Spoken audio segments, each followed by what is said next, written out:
ಆತ್ಮೀಯ ವೀಕ್ಷಕರೇ, SSP ಸ್ಕಾಲರ್ಶಿಪ್ಗೆ apply ಮಾಡಿರ್ತಕ್ಕಂಥ ವಿದ್ಯಾರ್ಥಿಗಳಿಗೆ ಕೆಲವೊಂದಿಷ್ಟು ಅಪ್ಡೇಟ್ಗಳು ಬಂದಿದೆ.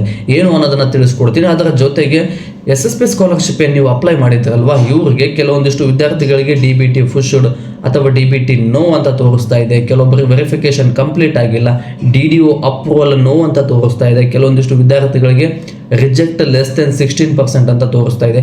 ಇವ್ರು ಏನು ಮಾಡಬೇಕು ಅಂತೇಳಿ ಕೂಡ ಕಮೆಂಟ್ ಮಾಡ್ತಾ ಇದ್ದಾರೆ. ಇದಕ್ಕೆ ಈ ವಿಡಿಯೋದಲ್ಲಿ ಸ್ಪಷ್ಟವಾಗಿ ತಿಳಿಸ್ಕೊಟ್ಬಿಡ್ತೀನಿ. ಮೊದಲನೇದು, ನಿಮಗೇನಾದರೂ ಆಲ್ಫ್ ಅಮೌಂಟ್ ಏನಾದರೂ ರಿಸೀವ್ ಆಗಿದ್ರೆ ಇನ್ನು ರಿಮೈನಿಂಗ್ ಅಮೌಂಟ್ ಬರುತ್ತೋ ಇಲ್ಲೋ ಅನ್ನೋದನ್ನು ಯಾವ ರೀತಿ ತಿಳ್ಕೋಬೇಕು. ನಿಮ್ಮ DBT ಸ್ಟೇಟಸನ್ನು ಚೆಕ್ ಮಾಡಿದಾಗ DBT ಸ್ಟೇಟಸಲ್ಲಿ ಎಷ್ಟು ಅಮೌಂಟು ಮೆನ್ಷನ್ ಆಗಿರುತ್ತೋ ಅಷ್ಟು ಅಮೌಂಟು ಬಂದಿದ್ದರೆ ರಿಮೈನಿಂಗ್ ಅಮೌಂಟು ಬರೋದಿಲ್ಲ. DBT ಸ್ಟೇಟಸಲ್ಲಿ ಏನಾದರೂ ಜಾಸ್ತಿ ಅಮೌಂಟು ಮೆನ್ಷನ್ ಆಗಿತ್ತು, ನಿಮ್ಮ ಖಾತೆಗೆ ಕಡಿಮೆ ಅಮೌಂಟು ಬಂದಿತ್ತು ಅಂದರೆ ಇನ್ನೂ ಒಂದು ಸಲ SSP ಸ್ಕಾಲರ್ಶಿಪ್ಪಲ್ಲಿ ಫಂಡ್ ರಿಲೀಸ್ ಆದಾಗ, ಕರ್ನಾಟಕದ ಹಣಕಾಸು ಇಲಾಖೆ ಕಡೆಯಿಂದ ಫಂಡ್ ರಿಲೀಸ್ ಆದಾಗ ರಿಮೈನಿಂಗ್ ಅಮೌಂಟು ಬರುತ್ತೆ. ಡೋಂಟ್ ವರಿ ಮಾಡ್ಕೊಳ್ಳೋ ಅವಶ್ಯಕತೆನೇ ಇಲ್ಲ. ಓಕೆನಾ? ಆಲ್ಫ್ ಅಮೌಂಟ್ ಬಂದಿರೋ ವಿದ್ಯಾರ್ಥಿಗಳಿಗೆ ಕ್ಲಿಯರ್ ಆಗಿದೆ ಅನ್ಕೋತೀನಿ. ಬಟ್ ಕೆಲವೊಂದಿಷ್ಟು ವಿದ್ಯಾರ್ಥಿಗಳಿಗೆ ಜಾಸ್ತಿ ಅಮೌಂಟ್ ಸ್ಯಾಂಕ್ಷನ್ ಆಗಿದೆ.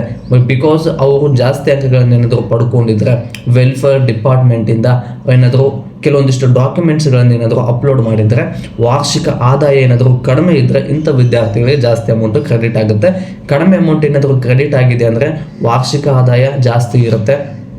ಕೆಲವೊಂದಿಷ್ಟು ವಿದ್ಯಾರ್ಥಿಗಳು 61, 62 ಈ ರೀತಿ ಕಡಿಮೆ ಅಂಕಗಳನ್ನು ಪಡ್ಕೊಂಡಿರ್ತಾರೆ. ಇಂಥ ವಿದ್ಯಾರ್ಥಿಗಳಿಗೂ ಕೂಡ ಕಡಿಮೆ ಬರೋ ಸಾಧ್ಯತೆ ಇರುತ್ತೆ.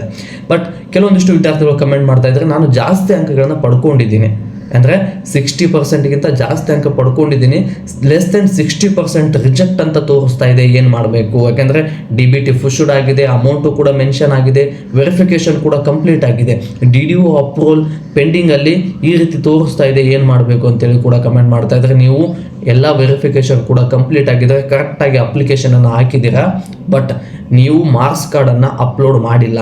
ಮಾರ್ಕ್ಸ್ ಕಾರ್ಡ್ ಅಪ್ಲೋಡ್ ಮಾಡದೇ ಇರೋ ವಿದ್ಯಾರ್ಥಿಗಳಿಗೆ ವೆರಿಫಿಕೇಶನ್ ಕಂಪ್ಲೀಟ್ ಆಗಿದ್ರೂ ಕೂಡ ರಿಜೆಕ್ಟ್ ಲೆಸ್ ದೆನ್ ಅಂತ ತೋರಿಸ್ತಾ ಇದ್ದಾರೆ. ಇನ್ನು ಕೆಲವೊಂದಿಷ್ಟು ವಿದ್ಯಾರ್ಥಿಗಳಿಗೆ ಕಡಿಮೆ ಅಂಕಗಳನ್ನ ಪಡ್ಕೊಂಡು ರಿಜೆಕ್ಟ್ ಆಗಿದ್ರೆ ಅವ್ರಿಗೇನು ಅನಿಸೋದಿಲ್ಲ. ಬಟ್ ಜಾಸ್ತಿ ಅಂಕಗಳನ್ನ ಪಡ್ಕೊಂಡು ರಿಜೆಕ್ಟ್ ಲೆಸ್ ದೆನ್ 60% ಅಂತ ಏನಾದರೂ ಇತ್ತು ಅಂದರೆ ಬೇಜಾರು ಅನಿಸುತ್ತೆ. ಇದಕ್ಕೆ ಸೊಲ್ಯೂಷನ್ ಏನು ಅಂದರೆ, ನೀವು ಆನ್ಲೈನಲ್ಲಿ ಯಾವುದೇ ಚೇಂಜಸ್ ಮಾಡೋಕ್ಕೆ ಬರೋದಿಲ್ಲ. ಡೈರೆಕ್ಟಾಗಿ ತಾಲೂಕು ಆಫೀಸ್ಗೆ ಹೋಗಿ, ಏನು ನಿಮ್ಮ ಇಲಾಖೆಗೆ ಸಂಬಂಧಪಟ್ಟಿರ್ತಕ್ಕಂಥ SC, ST, OBC, general category 2A 2B ಏನು ಕೆಟಗರಿ ಇರ್ತೀರಲ್ವ, ನಿಮ್ಮ ಇಲಾಖೆಗೆ ಸಂಬಂಧಪಟ್ಟಿರ್ತಕ್ಕಂಥ, ನಿಮ್ಮ ಕ್ಯಾಟಗರಿಗೆ ಸಂಬಂಧಪಟ್ಟಿರ್ತಕ್ಕಂಥ ತಾಲೂಕು ಆಫೀಸ್ಗಳಿರುತ್ತೆ. ಅಲ್ಪಸಂಖ್ಯಾತರ ಕಲ್ಯಾಣ ಇಲಾಖೆ, ಹಿಂದುಳಿದ ವರ್ಗದ ಇಲಾಖೆ, ಸಮಾಜ ಕಲ್ಯಾಣ ಇಲಾಖೆ ಮತ್ತು ಮೈನಾರಿಟಿ ಆಫೀಸು. ಯಾಕಂದರೆ ಮೊದಲನೇ ಮತ್ತು ಎರಡನೇ ಹಂತದ ವೆರಿಫಿಕೇಷನು ರಿವೆರಿಫಿಕೇಷನ್ಗೆ ನೀವು ಅಪ್ಲೈ ಮಾಡಬೇಕು. ಅಪ್ಲೈ ಮಾಡಿದ್ರೆ ವೆರಿಫಿಕೇಷನ್ ಏನಾದರೂ ಕಂಪ್ಲೀಟ್ ಆಯಿತು ಅಂದರೆ DDO ಅಪ್ರೂವಲ್ ಒಂದು ಪೆಂಡಿಂಗ್ ಉಳ್ಕೊಳ್ಳುತ್ತೆ. DDO ರಿಜೆಕ್ಟ್ ಆಗಿದ್ದರೂ ಕೂಡ DDO ಏನಾದರೂ ಅಪ್ರೂವಲ್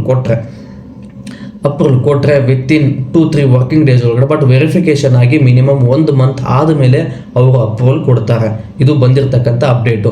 ಮತ್ತು ಇನ್ನು ಕೆಲವೊಂದಿಷ್ಟು ವಿದ್ಯಾರ್ಥಿಗಳು ಕಮೆಂಟ್ ಕೂಡ ಮಾಡ್ತಾ ಇದ್ರಿ, ಏನು ಅಂದರೆ ನಮ್ಮದು DBT ಪುಷ್ಡ್ ಅಥವಾ ನೋ ಅಂತ ತೋರಿಸ್ತಾ ಇದೆ, ಅಮೌಂಟ್ ಮೆನ್ಷನ್ ಆಗಿದೆ, ಯಾವಾಗ ಬರುತ್ತೆ? ವೆರಿಫಿಕೇಶನ್ ಎಲ್ಲ ಕಂಪ್ಲೀಟ್ ಆಗಿದೆ. DBT ಪುಷ್ಡ್ ನೋ ಅಂತ ತೋರಿಸ್ತಾ ಇತ್ತು ಅಂದರೆ ಕರ್ನಾಟಕದ ರಾಜ್ಯ ಹಣಕಾಸು ಇಲಾಖೆ ಕಡೆಯಿಂದ ಇನ್ನೂ ಫಂಡ್ ರಿಲೀಸ್ ಆಗಿಲ್ಲ ಅಂತೇಳಿ ಅರ್ಥ. ಬಟ್ DBT ಪುಷ್ಡ್ ಎಸ್ ಅಂತ ತೋರಿಸ್ತಾ ಇತ್ತು ಅಂದರೆ ಕರ್ನಾಟಕದ ಹಣಕಾಸು ಇಲಾಖೆ ಕಡೆಯಿಂದ ಫಂಡ್ ರಿಲೀಸ್ ಆಗಿದೆ, DDO ಅಪ್ರೂವಲ್ ಒಂದು ಪೆಂಡಿಂಗ್ ಇರುತ್ತೆ ಅಂತೇಳಿ ಅರ್ಥ ಸ್ನೇಹಿತರೆ. ಬಟ್ ಇನ್ನು ಕೆಲವೊಂದಿಷ್ಟು ವಿದ್ಯಾರ್ಥಿಗಳಿಗೆ ವೆರಿಫಿಕೇಶನ್ ಏನಾದರೂ ಕಂಪ್ಲೀಟ್ ಆಗಿಲ್ಲ ಅಂದರೆ 1902ಗೆ ಕಾಲ್ ಮಾಡೋದ್ರ ಮೂಲಕ ಕೂಡ ವೆರಿಫಿಕೇಶನನ್ನು ಕಂಪ್ಲೀಟ್ ಮಾಡ್ಕೋಬೋದು. ಇಲ್ಲ ಅಂದರೆ ನೀವು SSP ಸ್ಕಾಲರ್ಶಿಪ್ ಓಪನ್ ಮಾಡಿದ ಮೇಲೆ 3 ಡಾಟೆಡ್ ಲೈನ್ ಮೇಲೆ ಕ್ಲಿಕ್ ಮಾಡಿದ್ರೆ ಅಲ್ಲಿ ಹೆಲ್ಪ್ ಸಪೋರ್ಟ್ ಟೀಮ್ ಮೇಲ್ ID ಸಿಗುತ್ತೆ. ಆ ಮೇಲ್ IDಗೆ ನೀವು ಅರ್ಜಿ ಹಾಕಿರ್ತಕ್ಕಂಥ ಒಂದು ಕಾಪಿಯನ್ನು, ಅದರ ಜೊತೆಗೆ ನೀವೇನು ಅಪ್ಲಿಕೇಶನ್ ಹಾಕಬೇಕಾದ್ರೆ DBT ಸ್ಟೇಟಸ್ ಏನು ತೋರಿಸ್ತಾ ಅಲ್ವಾ, ಇದು ಅಂತ ಇವೆರಡನ್ನು ಒಂದು PDF ಮಾಡಿ 2 MBಗಿಂತ ಕಡಿಮೆ ಇರುವಂತೆ ಸೆಟ್ ಮಾಡಿ ಮೇಲ್ ಮಾಡಿದ್ರೆ 2-3 ವರ್ಕಿಂಗ್ ಡೇಸ್ ಒಳಗಡೆ ವೆರಿಫಿಕೇಶನ್ ಆನ್ಲೈನಲ್ಲೇ ಕಂಪ್ಲೀಟ್ ಆಗುತ್ತೆ. ಆನ್ಲೈನಲ್ಲಿ ಕಂಪ್ಲೀಟ್ ಆಗಬೇಕು ಅಂದರೆ ಒಂದು ಕಂಡೀಷನ್ ಇದೆ, ನಿಮ್ಮ ಅರ್ಜಿ ಹಾಕಿರ್ತಕ್ಕಂಥ ಆಲ್ಮೋಸ್ಟ್ ಎಲ್ಲ ಡಾಕ್ಯುಮೆಂಟ್ಸು ಅಥವಾ ಅಕ್ನಾಲಜ್ಮೆಂಟ್ ಕಾಪಿ ಏನಿದೆಯಲ್ಲ, ನಿಮ್ಮ ಇಲಾಖೆಗೆ ಸಂಬಂಧಪಟ್ಟಿರ್ತಕ್ಕಂಥ ತಾಲೂಕು ಆಫೀಸ್ಗೆ ಸಬ್ಮಿಟ್ ಆಗಿರಬೇಕು. ಅಂದರೆ ಮಾತ್ರ ವೆರಿಫಿಕೇಶನ್ ಕಂಪ್ಲೀಟ್ ಆಗುತ್ತೆ. ಇದು ಇದಿಷ್ಟು ಬಂದಿರತಕ್ಕಂಥ ಅಪ್ಡೇಟ್ ಸ್ನೇಹಿತರೆ. ಮತ್ತು ಇದೇ ರೀತಿಯಾಗಿ ಮುಂದಿನ ವಿಡಿಯೋದಲ್ಲಿ ಸಿಗೋಣ. ಧನ್ಯವಾದಗಳು.